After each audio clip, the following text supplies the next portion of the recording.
Good evening, everyone, and thank you for joining us today in our webinar on federalism in India.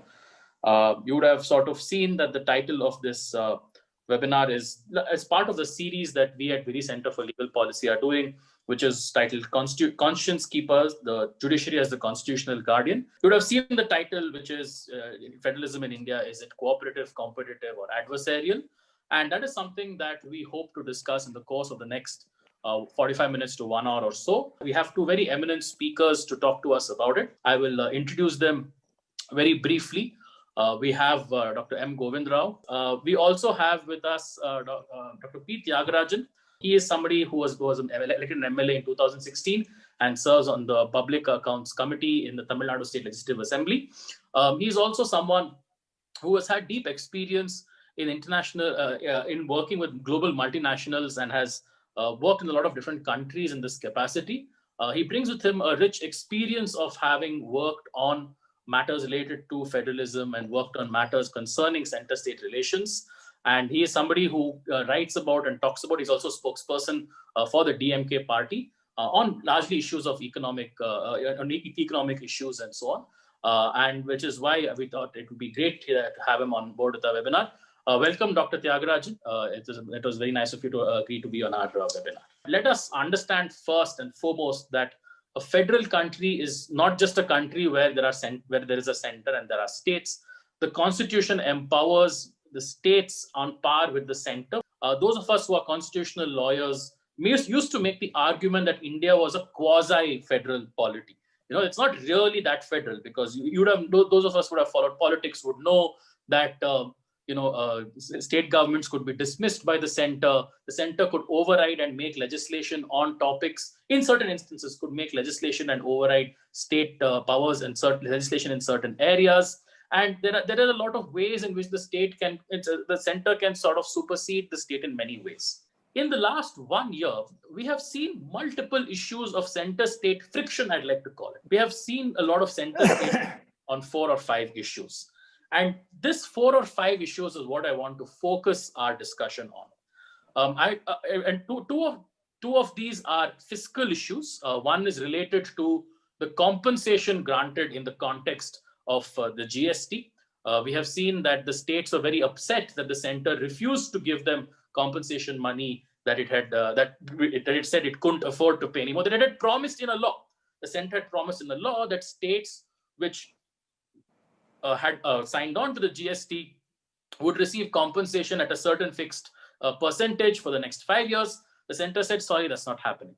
The second source of potential friction has been in the context of the 15th Finance Commission. Now, the report has been submitted, and obviously we don't know the contents of the report, but the two main issues which have caused source of concern is on what basis, forget about the percentage, on what basis will money be distributed between the states?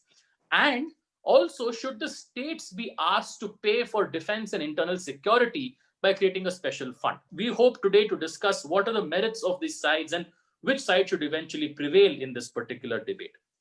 A third big issue has been over NEET, which is the National Entrance Cum Eligibility Test for medical students.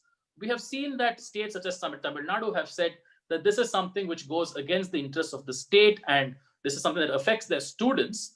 But we sort of want to go into why is it that it is a decentralized way of testing a better way, or is it a centralized way of testing which is a better way? And what is the basis for this discomfort with the test? A fourth issue, which has, and still we would say it's an ongoing issue, is related to the 3 laws which, quote unquote, look to liberalize the farming sector in the country. Agriculture under the Constitution is a state subject, which means that the state has exclusive power to make laws. But we've seen that 3 major legislations have been passed by the center. And we have seen that there have been strong protests against these legislations across the country. A final issue is something that has been commented upon is the the effort to fight COVID itself. Keep in mind, when the WHO declared a breakout of a pandemic, we didn't have any law which clearly told us what we should do, or rather what the government should do to address a pandemic which is raging across the country. What was instead done was the use of powers under the Disaster Management Act to impose a lockdown and impose restrictions on what activities can and cannot be conducted. But over the 8 months that we have had experienced this lockdown, or 7.5 to 8 months, we have seen that the center has changed its approach from a heavily centralized everything to be determined by the center to each state should figure out its own way. Each state should figure out how best to do it. Is it a question of the state center becoming wise to the actual challenges later, or is it that the center found the limits of its capacity? And should the center have necessarily imposed a lockdown? Is a question that people have asked and raised.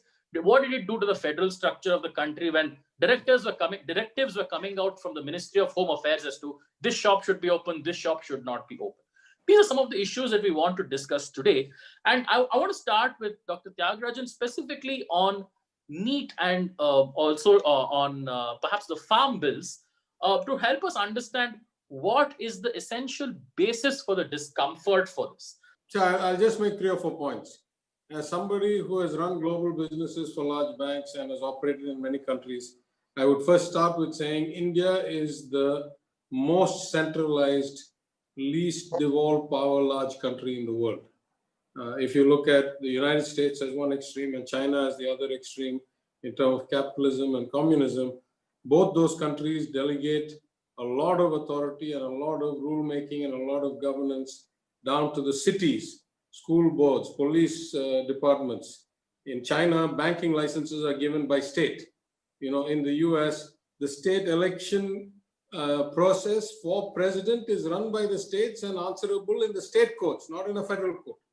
So, we are about the only large country in the world where we have this delusion that a country of 1.38 billion people who are so vastly different, Bihar, where the average age is 19 and the per capita income is 50,000 and the average education is elementary school dropout, should be treated the same way in the same one nation, one X formula as a Tamil Nadu, where the average age is 31 or 32, average education is high school graduate and per capita income is 2 lakhs plus.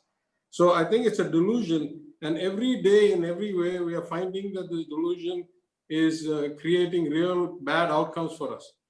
Now, as far as NEET goes, it is a black and white issue. If you want to run a central institute and you want to fund it, by all means run whatever test you want. But if we are funding it 100% with our tax money, and as somebody who appeared before the 15th Finance Commission and presented to Mr. N.K. Singh, I want to make the point that already the finance commissions of the last 25 years have been utter failures from a standpoint of federalism. If the idea is that better off, more developed states should contribute to nation building more, and that therefore, like in China, like in Europe, like in America, the gap between the haves and the have-nots should narrow, we have failed miserably. With every decade, the gap has widened and widened and widened. So we used to pay a rupee in taxes from Tamil Nadu, we used to get back 65, 70 paisa. Now we get back 38. We are still substantially better in every measure than a Bihar that gets back 4 rupees and cannot pay its state wages, the state employees' wages, unless it gets a central transfer. So in this kind of trajectory, when we pay for our state education, which is so intricately linked to our public health model, using our legislative assembly, and we have a track record that shows us as the best state in medicine in India. We have 4 doctors per 1,000 people. That's like 6 times better than the Indian average. Why do we believe the government of India has any either status, competence, or authority to tell us how we should run the medical colleges that we fund with our money for our students? It's a fundamental question. Moving on to the farm bills, I think we are now starting to see the breakdown of federalism. As long as we had coalition governments or even the Congress governments, Congress-led coalition governments, who in their own way had this delusion of empire, that they could run everything from Delhi rather than kind of devolved powers, they were still within some limit of constraint. Now we have people whose psychology is that they are going to dictate to the rest of the country how it ought to be done when their own track record is miserable and far below the average for a place like Tamil Nadu. And so we are now seeing states simply refuse to go along. As you point out, many of these subjects are state subjects. I'm a sitting member of the assembly. We have commercial tax laws that we have to amend. If the GST Council approves a new rate or a new methodology, we have to go and pass a bill. At some point, we're going to say it's this far and no further. Why do you keep dictating to us and we have to keep passing the bill? Let's see how the constitution actually breaks down or not. So I think we're reaching that stage where the states are unwilling to be kind of docile, silent partners where something is thrust upon them. And then we are expected to follow as if there's some all-knowing, all-seeing, benevolent dictator sitting in Delhi who can tell us how we ought to run our lives. I think, we have a unanimous bill in the legislature twice in our Tamil Nadu Assembly, twice saying that we don't want to run this test. And the president has refused to sign the bill. So I think we are reaching that point where we should be worried about a serious breakdown, because unlike most other countries, we have a huge discrepancy in India. In China or in Europe or in the US, the states that have the highest populations also have the highest GDPs, highest tax bases, highest contributions to the economy, highest net transfer payments. In India, we have the exact opposite. The states that have the highest per capita GDPs and highest net contributions are the ones that have the smallest population, because we got population under control. That's a kind of virtuous cycle. Because we got population under control, we grew fast. And so you're going to have this battle where kind of government that is elected by largely the kind of lower income, lower education states is trying to impose its will on the higher income, higher education states. And there's a breaking point. It's just not, it's not possible to extend this, in one direction continuously. That's my view, at least to start. Sure. Thank you, sir. And that's a great point that you make. What you just said at the right part. I think a couple of economists have actually written about this phenomenon, and they call it the 3-3-3 problem, where the three richest states in India by per capita income, the three richest states in India are three times richer than the three poorest states. So which is probably, I think, Haryana, Punjab, and Gujarat are 3 times richer than Bihar, Jharkhand, and Chhattisgarh, if I'm not mistaken. But Mr. Tyagarajan, just on a couple of points that you had made, I just sort of wanted to push it further a little bit and get your view on this. One very important point that you made was about the intricate linkage between the Tamil Nadu public health system and the need to have a certain kind of what can we say, this medical health education, that one feeds into the other, that you've created a integrated way of tying up medical health and education that allows for this kind of integration, and that is something that you feel that NEET interferes with.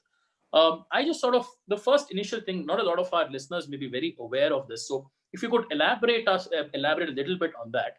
And second, don't you think, and just to pose the counter question, don't you think perhaps that to recreate something like this in another state which may not have a robust public health system, let's take a Bihar perhaps, that precisely more resources are needed to do it, and therefore perhaps it may not be such a bad thing if more money is put into a state like Bihar to create this linkage between public health and medical education? So just on these two quick points, if you could respond.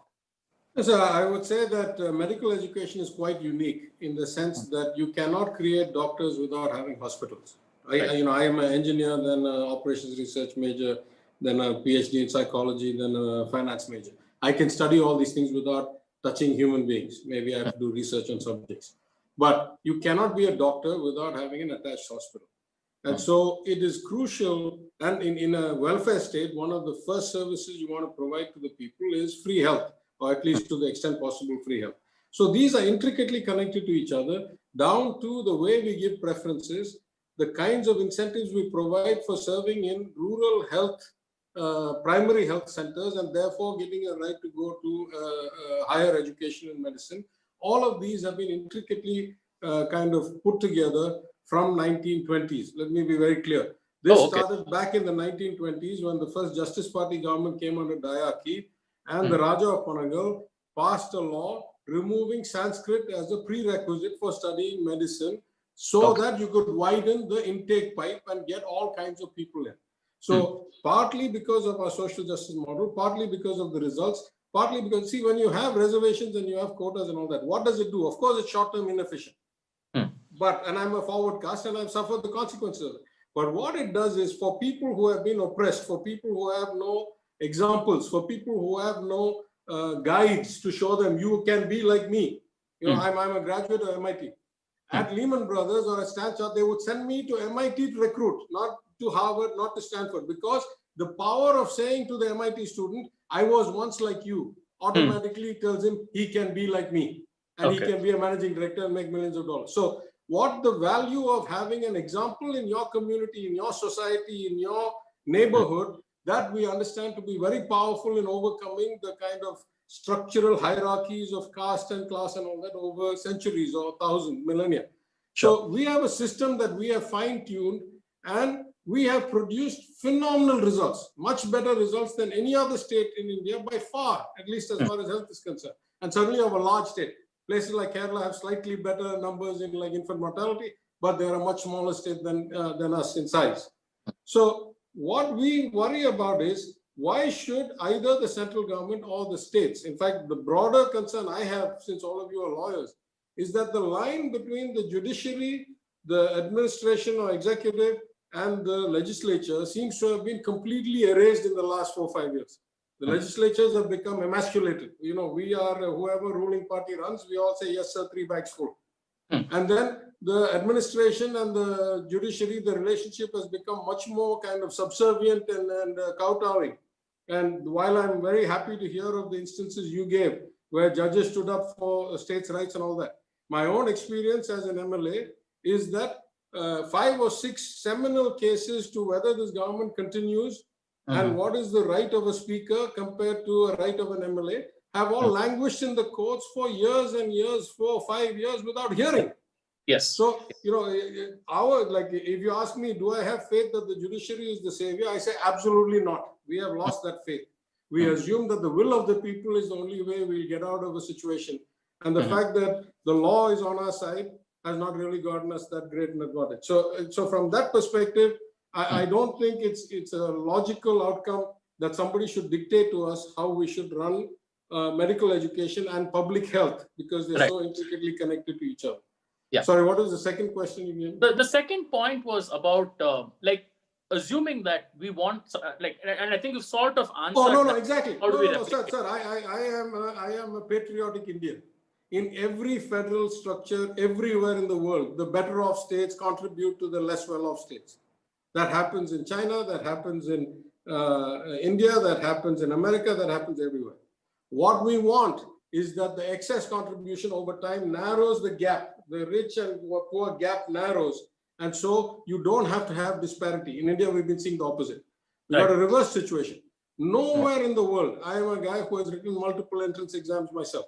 Nowhere, or standardized tests or whatever these entry tests are. Nowhere in the world is one test the sole basis for admission to anything. Okay. Not the MCAT, not the, in the US, not the medical college, not the MBA, not GMAT, not GRE, not LSAT, not nothing. In fact, many schools have stopped taking the test altogether because the bias of race and class and wealth has become so obvious that, for example, during the lockdown, the University of California, the largest public university system in the world, has said, we simply will not use it. For 5 years, we will not touch it.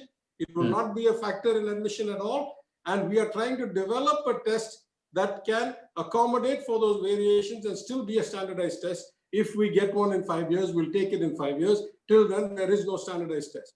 So why are we the only ones regressing backwards and saying that your whole future is dependent on the results of one test in one day? It is perverse, and it is stress-inducing. We are seeing so many cases of suicide of people who have taken the test more than once before and then find it unbearable that having taken a year or two of coaching to do the test again, they don't have the confidence they can clear it, and they're taking their own life. So this kind of, what can I say, intrusion without sympathy, without compassion, without science, with the global benchmark going the other way, we consider that to be extremely kind of unfair and unjust. Yeah. But Mr. Tyagarajan, one more point very quickly that I sort of wanted to take on. In the context of the farm bills, I think this is one of those things that it's continuing to see a lot of debate and a lot of opposition to what the center has proposed. But one school of thought holds that why haven't states taken the lead on this? I know for a fact that Karnataka government has done a good job in kind of dismantling the APMC, not dismantling entirely, but replacing it with something slightly better. There are of course people who say it works well and people who say it doesn't work well. But what do you think is something that the state can do to address some of the issues that farmers face? Apart from, I mean, not to say that the opposition should be stopped or anything like that. They have a point of view; they should put it forward. But what can the state itself do to push forward, say, farmers' ability to make a proper livelihood for themselves out of farming? So, at some level, I have deep background. My family has been in agriculture for 300, 400 years. So I feel like, I have some history. Of course, I'm not running the farm myself. But my interpretation and my understanding is if you take a look at Bihar, where the APMCs have been abolished for years now, they have not been able to achieve the outcome of getting farmers' income increased in a substantive way. So you have a system that is broken in many ways. If I take Tamil Nadu, from water resource management to fertilizer subsidy optimization, to crop optimization, to marketing channels, to the MSP, to monopoly procurement in the Kaveri Delta, whereas it's not in other places. There are 100 ways where you can actually make improvements, in my opinion. Okay. But you have 2 or 3 little issues, or rather 2 or 3 structural psychological problems. The first is none of these are going to be politically without cost. For example, we give free electricity to farmers. That's a Tamil Nadu thing. But I have evidence that shows that, let's say, about 50 lakhs to 1 crore a day of electricity is stolen by people who ought not to qualify for that free electricity in my Kambam Valley in Theni district alone, because they're running 50, 100 horsepower motors, sucking the water out of the river and doing kind of criminal things. So as much as it is about the law or the design, it is about the implementation and the discipline and the lack of corruption or the ability to actually enforce what laws you have. So I think that the first problem is this kind of, tenuous corruption to mafia kind of link in many of these businesses. The second is there is a huge arbitrage between farm and folk. The middle traders have such margins that there is a massive lobby there, and it is as bad in North India as it is in South India. So these lobbies need to be kind of taken out of the system. And again, in a democracy, you will find that these lobbies will easily kind of, subvert the process by lobbying with the resources that they have. The third problem, in particular with these farm bills and with the general approach that I see in the whole kind of corporatization of India, if the government of India cannot do it, and I'm a member of the PAC, today I have seen so many examples of the failure of central government schemes because the central government cannot implement it. It has to be implemented by the state or by a municipality or a corporation or a panchayat with the oversight of the state. And there are so many ways this fails. So when you have this kind of a situation where even the central government cannot implement these things at a national level, why do you assume that a mega corporate like a Reliance or a agro giant or a Parle or whatever can implement it? These are problems of complexity. I ran a large global banking business with a $170 billion balance sheet across 60 or 70 countries. These are not things that are easy to do. And that is when it's all professional, all digital, all online and real-time risk. Here you have 1,000 different languages, cultures, crops, rules. And so the odds that you can do this in a centralized way, where one person makes a design or a decision and you can get it done, is exactly zero. You have to either incentivize or empower or hold the states accountable. Even I can live with that. But it has to be a cooperative process. You cannot write laws in Delhi overnight without discussion and expect that the states will make them successes. You certainly cannot do it from Delhi, nor can your corporate partners do it. It's simply impossible, cannot be done. Thank you. But there is a very interesting question asked by one Mr. Praveen Ravi. Given that some benefits in better coordination on medical education, why is it that there have been so few examples of states coming together and coordinating on these matters without the center dictating terms? And follow up would be that, what will it take for states to provide a coordination-based alternative to, like, say, central fiat? If you could just tell me what are the issues with this kind? I mean, no, I think that's a very valid question. So if you don't mind, though you haven't asked me, I just want to make 2-3 quick points. Number one, everything depends on your attitude and how you approach a problem. If you call me and ask me for consultation and engage me in the process, I'm more likely to go along with the outcome, even if it's marginally different from my perspective. If you impose it on me with no forewarning, with no input, with no kind of feedback, of course I rebel, number one. Number two, if the government of India believes that it needs a special fund for defense and security, I ask the question, which central government in which country in the world doesn't automatically look at defense and internal security as its own job? What were they doing from independence till now? All they're doing is finding a backdoor way to take some money away from the states. It's ridiculous to say you need a separate bucket for that. All along, it's been looked after by the center from its share of the taxes. Finally, Mr. Somnathan, the expenditure secretary, is a Tamil Nadu cadre officer, and I've had the chance to interact with him a few times. A learned man. You can make anything look like anything, right? You want to make a borrowing, you have to balance the fact that you want the government balance sheet to look decent and your rating to look decent, and yet you want to raise money, and yet you have to do fiscal stimulus. I mean, that's what bankers do day in and day out. It's not complicated. It all depends on your attitude. If you believe you know all the answers, if you believe you are the omnipotent, all-seeing, all-knowing, and you are going to impose on others based on the limited view that any one human being or 3 human beings have, you will fail. You could have easily resolved this GST dispute with exactly the same thing that you've done now, which is you make the center basically wrap a borrowing from, what have they done? They basically monetized it because they've taken it as a loan from the RBI. They could, Mr. Somnathan has been writing books about derivatives. We could have written this 100 different ways without having one disagreement and had the same risk net and had a conversation with the rating agencies and explained that this is what we do. I mean, I came out of Wall Street during the era of the kind of credit derivative and securitized risk and globalization boom. You can make anything look like anything and get it rated anything. So it is the attitude, I think, that starts the problem. But the point you made, I think, is a crucial point, is that we have to have a mechanism for the states to cooperate with each other without depending on Big Brother to be the link. And I think if you take places like the States, like the United States, because I lived there 20 years of my life, I know it best.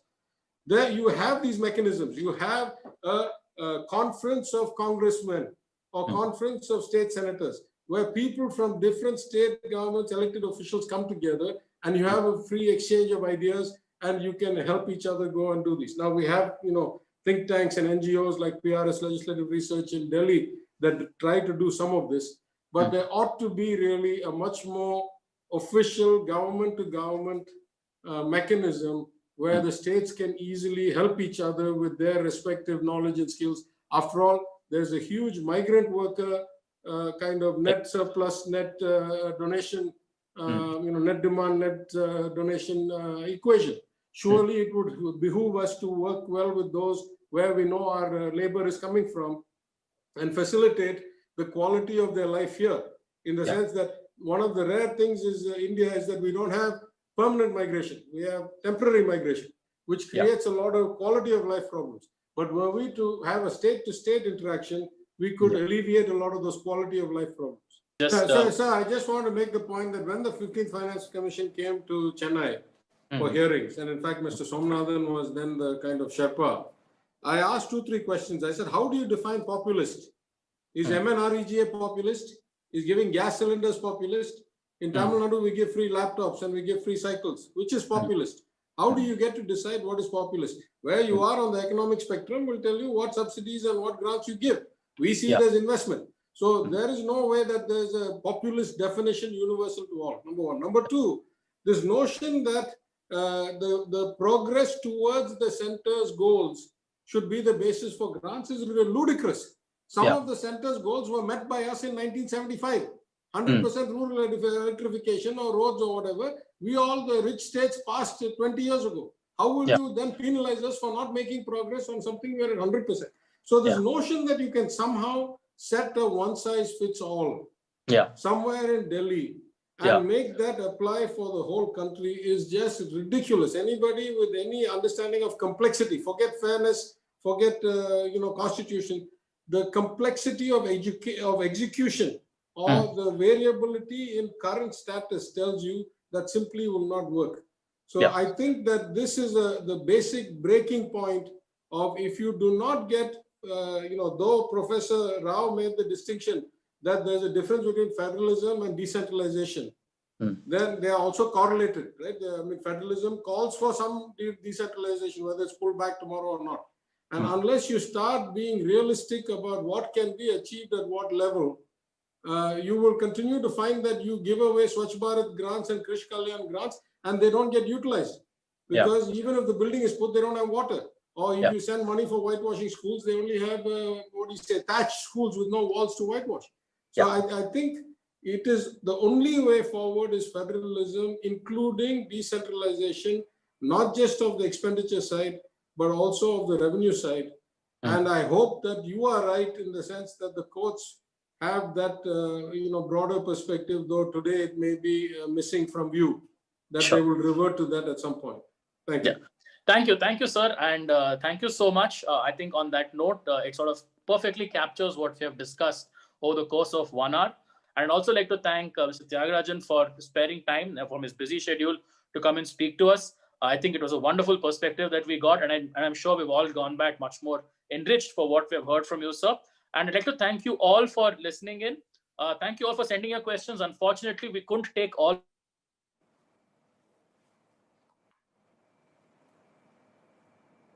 And please do join us for future sessions of this discussion. Thank you all, and good evening to everyone.